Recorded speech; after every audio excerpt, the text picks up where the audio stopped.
The Easter brunch at Mom's house had the usual suspects. My sister Lauren and her fiancé Marcus, my parents, Aunt Rachel, Uncle Tom, and my cousin Jessica. The dining room smelled like honey-glazed ham and Mom's famous rosemary potatoes. Everything looked perfect. Like always. I arrived last, straight from a red-eye flight from San Francisco. I was wearing jeans and a plain black hoodie. My hair was in a messy bun. I looked tired because I was tired. "Oh good, Maya finally showed up," Lauren announced as I walked in. She was wearing a cream-colored dress that probably cost more than most people's monthly rent. Her engagement ring, a 2.5-carat diamond Marcus had proposed with 3 months ago, caught the light as she gestured dramatically. "We were just talking about your little tech thing." I set down the wine I'd brought and took a seat at the far end of the table. "Hi everyone. Happy Easter. Your sister was just telling us about her promotion," Mom said, her tone bright with pride. "Senior Marketing Director at Morrison & Klein. Isn't that wonderful?" "Congratulations," I said genuinely. "And Marcus just closed a $4.7 million deal with a healthcare network," Dad added, beaming at my future brother-in-law. "Regional sales record." Marcus grinned. He was handsome in that conventional way. Tall, athletic build, expensive haircut. The kind of guy who wore a sports coat to Easter brunch. "Just doing my part. The medical device industry is booming right now." "Speaking of careers," Lauren said, turning to me with a smile that didn't reach her eyes, "are you still doing that computer thing?" "What is it exactly?" I'd been expecting this. It happened every family gathering. "Cybersecurity. I run a company." Lauren laughed. It wasn't a mean laugh exactly. It was worse. It was dismissive. Amused. Like I'd just told her I was a professional unicorn trainer. "Right. Your company." She made air quotes. "Mom, didn't Maya say the same thing 3 years ago? 5 years ago?" "I think it's nice that Maya has hobbies," Aunt Rachel said kindly. "Not everyone needs a corporate career." "It's not a hobby," I said quietly. "It's a business." "Come on, Maya." Lauren leaned back in her chair, wine glass in hand. "Stop playing CEO. It's embarrassing. You're 34 years old, you work from coffee shops in your apartment, you don't have an office, you barely talk about what you do. That's not a real company. That's a side hustle at best." The table went quiet. Not uncomfortable quiet. Agreeing quiet. "Your sister has a point," Dad said carefully. "We worry about you. No benefits, no retirement plan, no stability. At some point you need to think about your future." "I have thought about it." "Have you?" Mom's voice was gentle but concerned. "Honey, we love you. But this tech thing you've been doing for years. Where's it going? Lauren has a 401k, health insurance, a mortgage. What do you have?" I could have told them. Right then. I could have pulled out my phone and shown them the Forbes article from 6 months ago. The TechCrunch feature from last year. The business valuation documents sitting in my lawyer's office. But I didn't. "I'm doing fine," I said instead. "Fine isn't great," Uncle Tom interjected. "You know, my buddy's company is hiring. Entry-level IT support. I could get you an interview. Benefits start day 1. "That's thoughtful, but I'm good." Lauren set down her wine glass with a soft clink. "Maya, listen. I'm saying this because I love you. You need to stop pretending you're running some big tech company. It's delusional. Marcus works in the real business world. He meets actual CEOs. People with offices, employees, investors. What you're doing. It's embarrassing. For you and honestly for us." Marcus shifted uncomfortably but said nothing. "I think we should change the subject," I said. "No, let's not."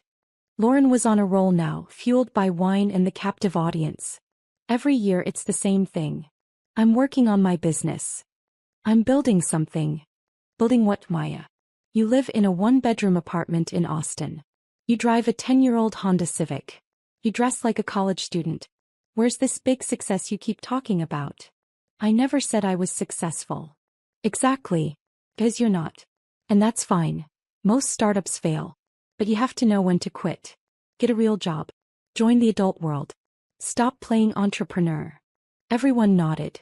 Even Jessica, who usually stayed out of family drama, was looking at me with pity. "Marcus, back me up here," Lauren said, squeezing his hand. "You work with tech vendors all the time.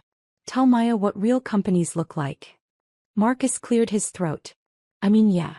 Real companies have infrastructure, headquarters, legal teams, HR departments. If Maya's been doing this for 5 years and we've never seen any evidence of growth. He trailed off with a shrug. See. Lauren looked triumphant. Even Marcus agrees. It's time to grow up, little sister. I stood up slowly. Every eye turned to me. I need to use the restroom, I said. I walked down the hallway to the bathroom, locked the door and stared at myself in the mirror. My reflection looked exactly like what they thought I was. Tired, ordinary, unsuccessful. My phone buzzed. A text from my CEO Jennifer. Jennifer, board meeting still on for Thursday? Salesforce wants to move up the Q2 presentation. Me, confirmed. I'll be back Tuesday night. Jennifer, how's the family thing? Me, same as always. Jennifer, you could just tell them. Me, where's the fun in that? I splashed water on my face, took a breath and went back to the dining room. The rest of brunch was fine. They moved on to other topics. Marcus and Lauren's wedding plans, Dad's golf game, Mom's book club. I ate my ham, smiled when appropriate and left as soon as was polite. As I walked to my car, Lauren caught up with me in the driveway. Hey, she said, her voice softer now. I wasn't trying to be mean in there. I know. I just worry about you. We all do. You're smart, Maya. You could do so much more than whatever it is you're doing now. I unlocked my car. I appreciate the concern. Marcus has connections. If you want, I can ask him to introduce you to some people. Get you interviews. Real ones at real companies. That's kind of you, but I'm okay. She sighed. You're stubborn. You always have been. Just think about it, okay? Stop playing CEO and start actually building a life. I got in my car and drove away. The thing is, they weren't entirely wrong to be concerned. 7 years ago, I had been exactly what they thought I was. A struggling entrepreneur with more ambition than sense, burning through my savings, working 90-hour weeks in coffee shops in my apartment. I'd started Sentinel Systems in 2018 with $47,000. My entire savings, cashed out 401k and a loan from a friend who believed in me when no one else did. The company's mission was simple. Provide enterprise-level cybersecurity solutions for mid-market companies that couldn't afford the big players like CrowdStrike or Palo Alto Networks. The first 2 years were brutal. I lived on ramen and coffee. I taught myself to code at 3 a.m. I made cold calls until my voice went hoarse. I pitched to 147 investors and got rejected by all of them. Then in 2020, everything changed. A mid-sized healthcare company in Dallas got hit by a ransomware attack. Their existing security system, expensive, top-tier, recommended by every consultant, had failed completely. They were desperate. They hired me as a last resort, probably because I was cheap. I rebuilt their entire security infrastructure in 6 weeks. Not only did I recover their encrypted data, I identified the vulnerability that had let the attackers in. A flaw in their vendor's software that was affecting thousands of other companies. I reported it. The vendor fixed it. And suddenly, I wasn't just another failed startup founder. I was the woman who'd found a critical security flaw that could have compromised half the healthcare industry. The clients came flooding in. By 2021, Sentinel Systems had 43 employees and $12 million in revenue. By 2022, we'd grown to 180 employees and $47 million in revenue. By 2023, we hit 340 employees and $94 million in revenue. This year, 2025, we were on track for $180 million in revenue with 520 employees across offices in Austin, San Francisco, and Denver. Forbes had called me the quiet giant of cybersecurity. TechCrunch wrote, while everyone was watching the flashy AI startups, Maya Chin built a $180 million empire in silence. But I never told my family. Not because I was hiding it exactly. I just wanted to see how long it would take them to notice. Or care enough to ask questions instead of making assumptions. Lauren thought I worked from coffee shops. I did sometimes. As I could. Because the beauty of building a distributed company was that I could run board meetings from anywhere. But our Austin headquarters occupied 4 floors of a building downtown. We had a full-time security staff, a world-class engineering team, and clients that included 3 Fortune 500 companies. I drove a 10-year-old Honda Civic because I loved that car. It was reliable. Why would I replace something that worked perfectly? I dressed in hoodies and jeans because suits felt like costumes. My investors didn't care what I wore. My clients didn't care what I wore. The only people who cared were people like Lauren, for whom appearance meant more than substance. And yes, I lived in a one-bedroom apartment. A very nice one-bedroom apartment that I owned outright mortgage-free, in a building with a view of Lady Bird Lake.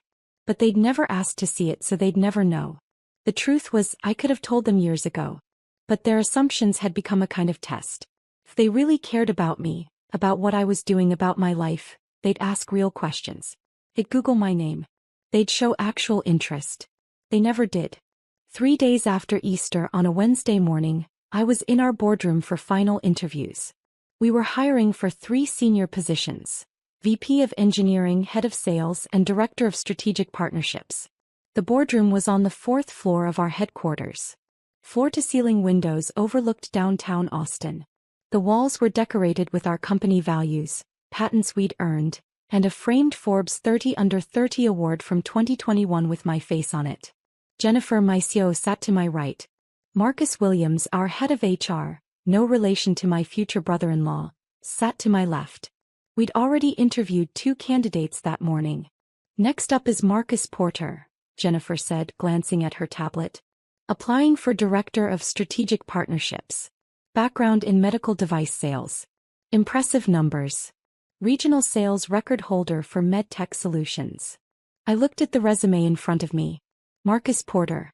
The name was familiar, but I'd been looking at dozens of resumes for weeks. Then I saw the address. Dallas, Texas. My stomach dropped. Wait, I said slowly. MedTech Solutions? That's Lauren's fiancé's company. Jennifer's eyes widened. Your sister Lauren? Yes. Oh my God. Marcus, our Marcus, HR Marcus, started laughing. This is the guy. The one who told you to get a real job. He didn't say that exactly. But yes. Jennifer was grinning now. What do you want to do? I thought about it for exactly 3 seconds. Let's interview him. Fairly. If he's qualified, he's qualified. If he's not, he's not. You sure? Jennifer asked. This could get awkward. It's already awkward. Might as well see how qualified my future brother-in-law is. Marcus HR pressed the intercom. Send in Mr. Porter, please. The door opened. Marcus Porter walked in wearing a sharp navy suit, carrying a leather portfolio, his expression confident. He was clearly expecting to impress some HR people, maybe a department head. He walked toward the table, hand extended, opening his mouth to introduce himself. Then he saw me, sitting at the head of the boardroom table, in the CEO's chair. His face went white. Mr. Porter, I said calmly. Thank you for coming in. Please have a seat. He stood frozen for a long moment. His hand was still extended, but now it was trembling slightly. Why, His voice cracked. What are you? Why are you? I'm the CEO of Sentinel Systems, I said. The company you're interviewing with. Didn't you research us before applying? His mouth opened. Closed. Opened again. No words came out. Jennifer gestured to the empty chair across from us. Mr. Porter, please sit down. We have several questions for you. Marcus finally moved, walking stiffly to the chair and sitting down like a man in a dream. Or a nightmare. His portfolio sat unopened in front of him. Let's start with the basics, I said, keeping my voice professional. You've been with MedTech Solutions for 7 years. Impressive sales record. What made you interested in Sentinel Systems? He swallowed hard. I saw the job posting. The salary range was excellent. The company has a strong reputation in cybersecurity. I thought my enterprise sales background would translate well to tech sales. Did you Google me before this interview? He blinked. What? Did you Google my name? Maya Chen, CEO of Sentinel Systems. No. I looked at the company website. I saw there was a CEO, but I didn't. He trailed off, staring at the Forbes 30 Under 30 award on the wall behind Maine. That's me, I confirmed. 2021. Same year we hit our first $10 million in revenue. His face had gone from white to red. Maya, I'm so sorry. At Easter I didn't know. Let's keep this professional, I interrupted. Tell me about your biggest sales achievement. He tried to refocus, but his hands were shaking. Last quarter I closed a $4.7 million deal with a regional healthcare network. Multi-year contract. It broke our regional record. Impressive, Jennifer said, making notes. What was your commission on that? 7%. About $329,000. And what's your total compensation at MedTech Solutions? I asked. Base salary of $145,000, plus commission. Last year I made about $640,000 total. Marcus HR leaned forward. Why leave? Those are excellent numbers. Marcus Porter shifted in his seat. I want to grow. MedTech is established, but the growth opportunities are limited. I want to be part of something dynamic. Something that's scaling fast. A company like this. A company like this, I repeated. Can you tell me what you know about Sentinel Systems? You provide cybersecurity solutions for mid-market enterprises. You've grown rapidly over the past few years. You have offices in Austin, San Francisco, and Denver. You're privately held. Around 500 employees. 520 employees, I corrected. Revenue. I'm not sure. The website doesn't list revenue. $180 million this year, Jennifer said. On track for $240 million next year. Marcus Porter's face went pale again. Let me ask you something, I said, leaning back in my chair. 3 days ago at Easter brunch, you agreed with my sister when she said I was playing entrepreneur. You said real companies have infrastructure, headquarters, legal teams, HR departments. You implied that what I was doing wasn't a real business. Do you remember that? He looked like he wanted to disappear into the floor. Maya, I am so incredibly sorry. I didn't mean. Do you remember it? Yes. I remember. What changed between Sunday and Wednesday? Nothing changed. I just didn't know. Exactly. I stood up, walking to the window. You didn't know. You never asked. At Easter you saw me in a hoodie and jeans and you made an assumption. You decided I was a failure without knowing anything about what I actually do. You're right. I'm sorry. I turned back to face him. You know what's interesting? You applied for a director position at my company. Did you think you were qualified? Yes. My sales record speaks for itself. It does. You're good at selling medical devices. But this position requires selling something different. Enterprise cybersecurity solutions. Have you ever sold software? No, but I'm confident I could learn. Have you ever worked in tech? No. Do you understand the cybersecurity landscape? The difference between endpoint protection and network security? Between CM and SOAR? His silence was the answer. Jennifer looked at her notes. Mr. Porter, you have an impressive background in medical device sales. But this role requires specific industry experience you don't currently have. We're looking for someone who can speak fluently to CISOs and IT directors about complex technical solutions. I can learn, he said desperately. I'm a fast learner. I've always adapted to new environments. Maybe, I said. But we need someone who can start producing results in 90 days. This is a senior leadership role. We can't afford a 6-month learning curve. The room was silent except for the sound of Austin traffic 4 floors below. That being said, I continued, we do have an opening for an associate strategic partnerships manager. It's a mid-level role. $95,000 base salary, plus commission. It would give you the opportunity to learn the cybersecurity industry while contributing to our sales pipeline. You'd report to the director of strategic partnerships, whoever we hire for that position. Marcus Porter stared at me. You're offering me a job? A different job than you applied for. At about a third of your current total compensation. Take it or leave it. He looked completely lost. Can I think about it? You have until 5 p.m. Friday to decide. If you accept, you'll start on the first Monday of next month. Jennifer will send you the offer letter this afternoon. I sat back down. One more thing. If you take this position, you'll be an employee of Sentinel Systems. Not my future brother-in-law. Not Lauren's fiancé. An employee. That means you follow the same rules as everyone else. You perform or you're gone. Understood. Understood. And Marcus? When you tell Lauren about this interview, and I know you will, you can also tell her that her little sister's embarrassing tech thing generates more revenue in 1 quarter than she'll make in her entire career. That her Pretend company. Has 520 employees who depend on me for their livelihoods. That the CEO she told to stop playing pretend was named one of Forbes' most promising entrepreneurs under 30.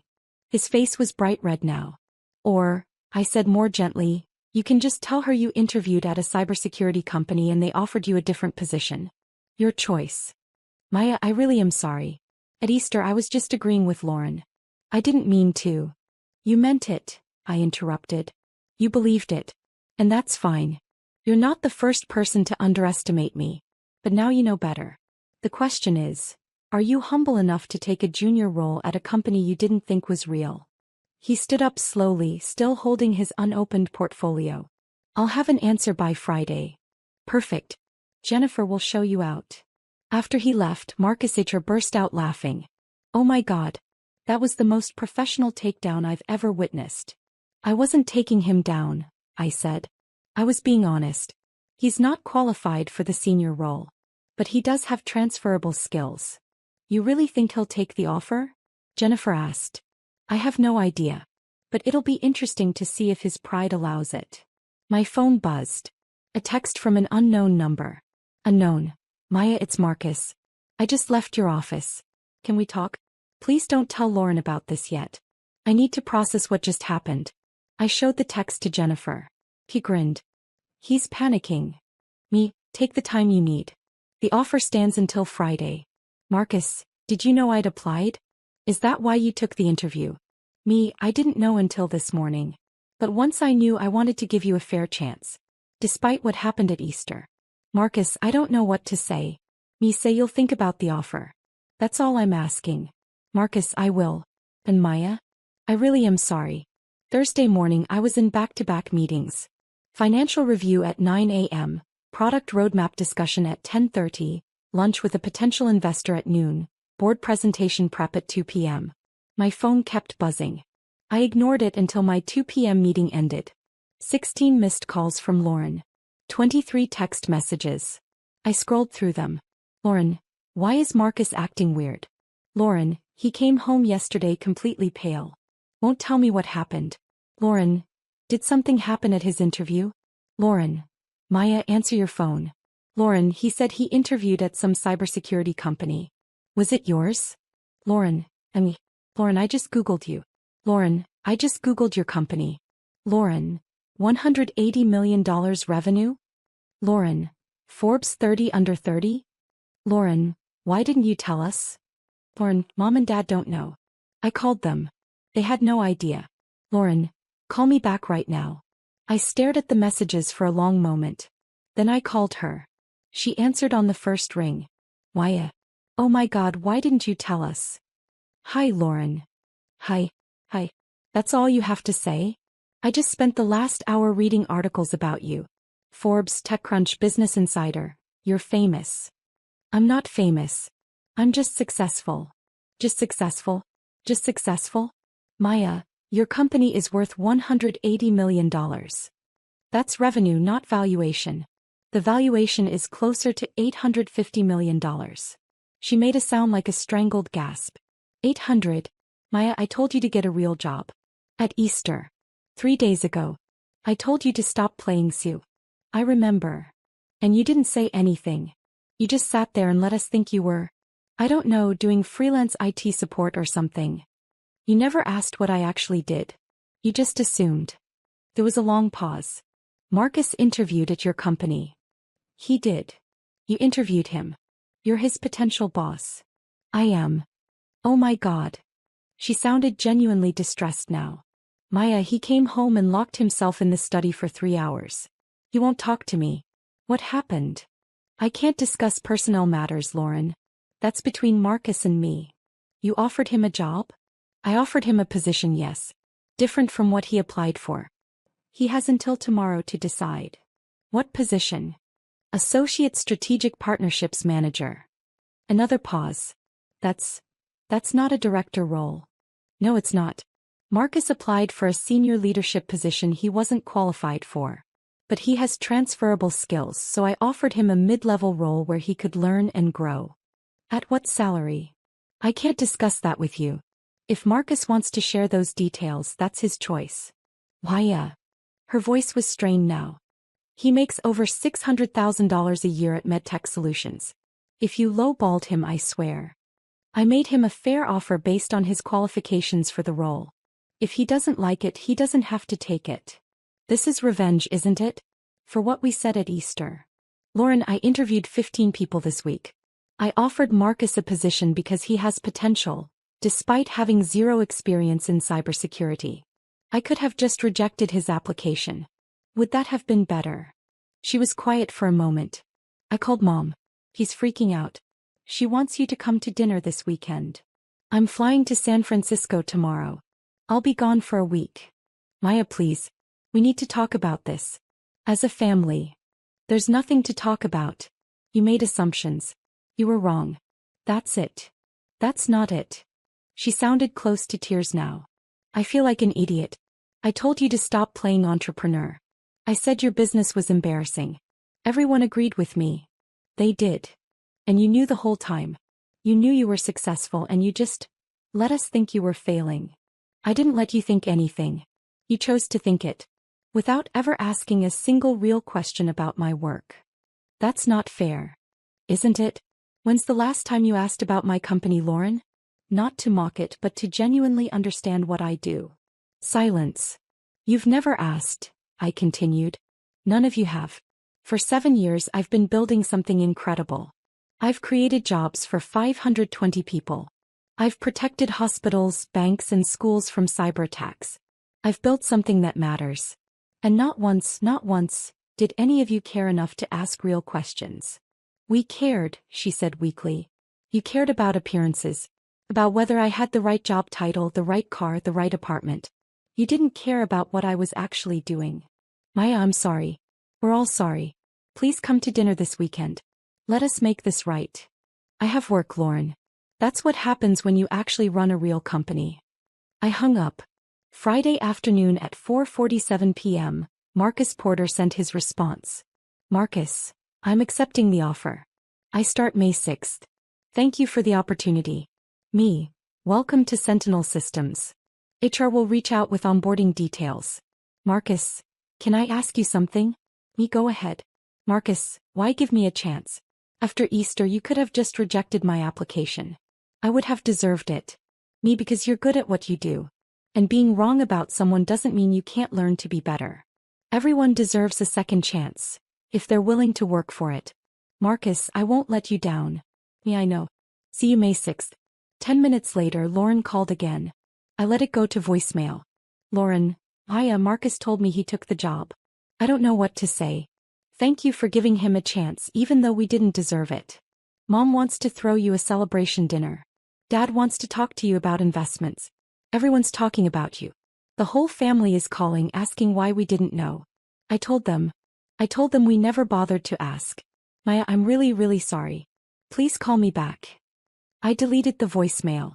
2 weeks later I was in San Francisco giving the keynote speech at Tech Week 2025. The conference hall held 3,000 people. Every seat was filled. 7 years ago, I told the audience, I was working out of a coffee shop with $47,000 and a dream. Today, Sentinel Systems protects over 400 enterprise clients and generates $180 million in annual revenue. People ask me, what's the secret? How did you scale so fast? I clicked to the next slide. The secret is simple. I stopped listening to people who underestimated me. I stopped waiting for permission to be successful. I stopped playing small to make other people comfortable. The audience applauded.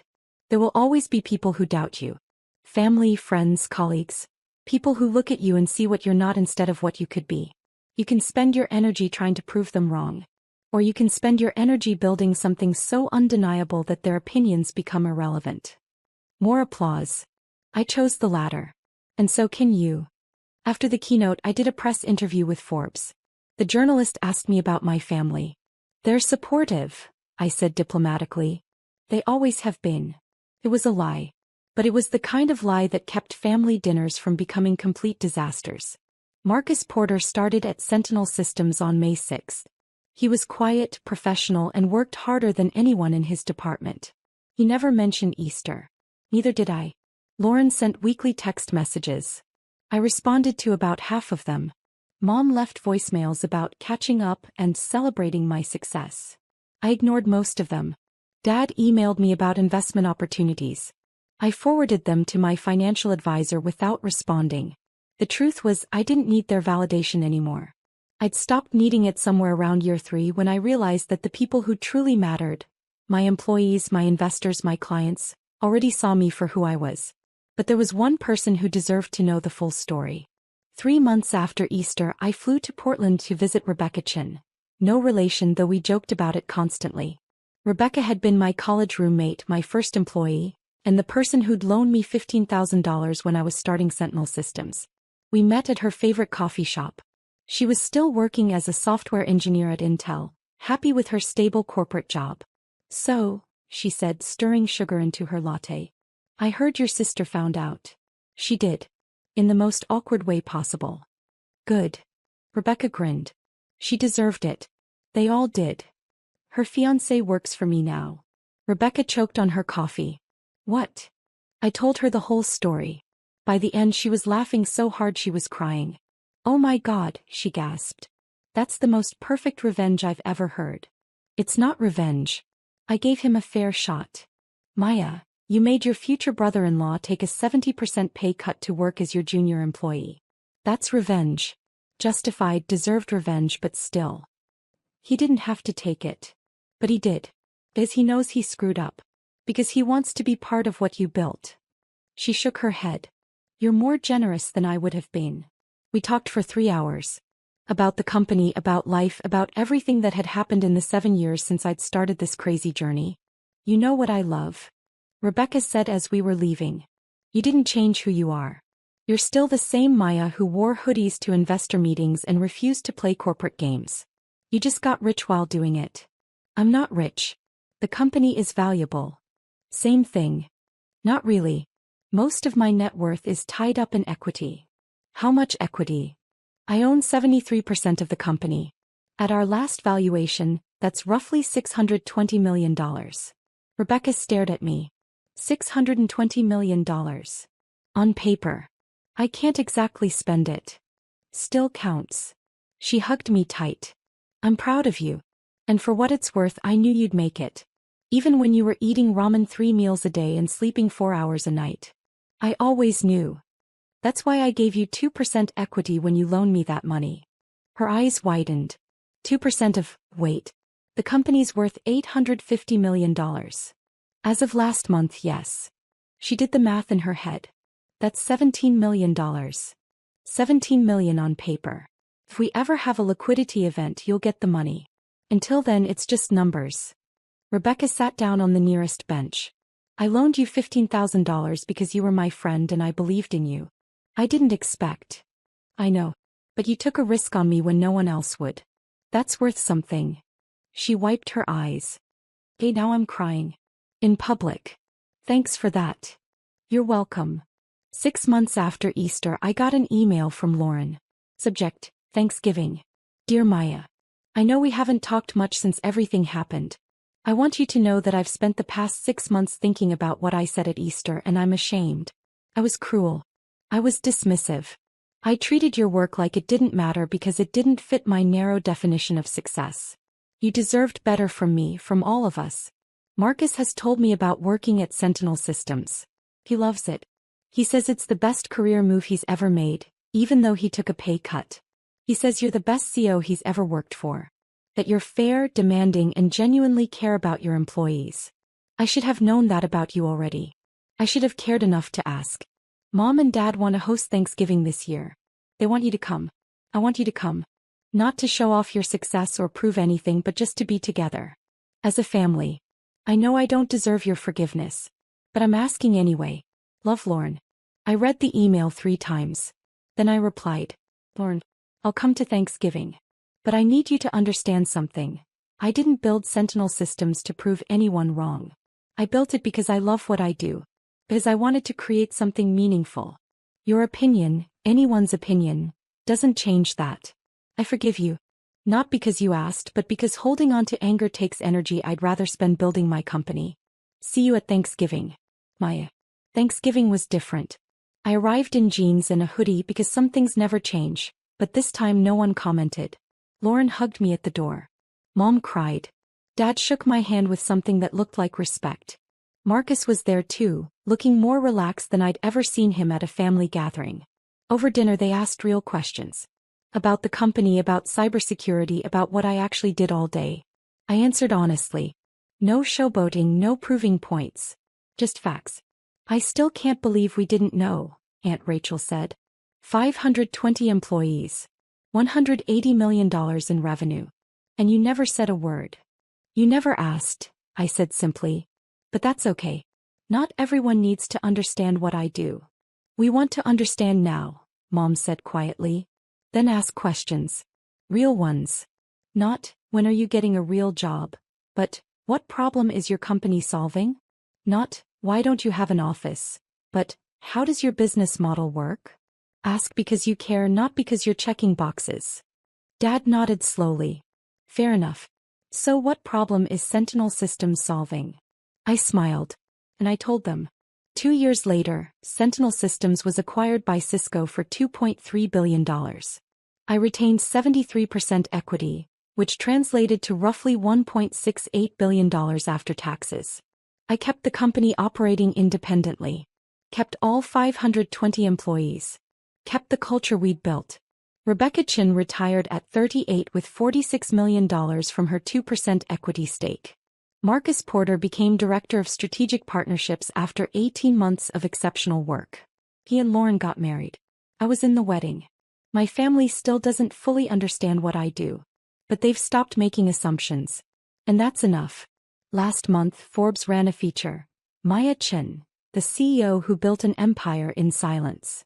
The opening line read, while other tech founders were chasing headlines, Maya Chin was building something real. They interviewed Lauren for the piece. She said, my biggest regret is that I dismissed her success before I understood it. She taught me that quiet confidence is more powerful than loud criticism. I framed that quote and put it in my office. Not because I needed the validation, but because it was true.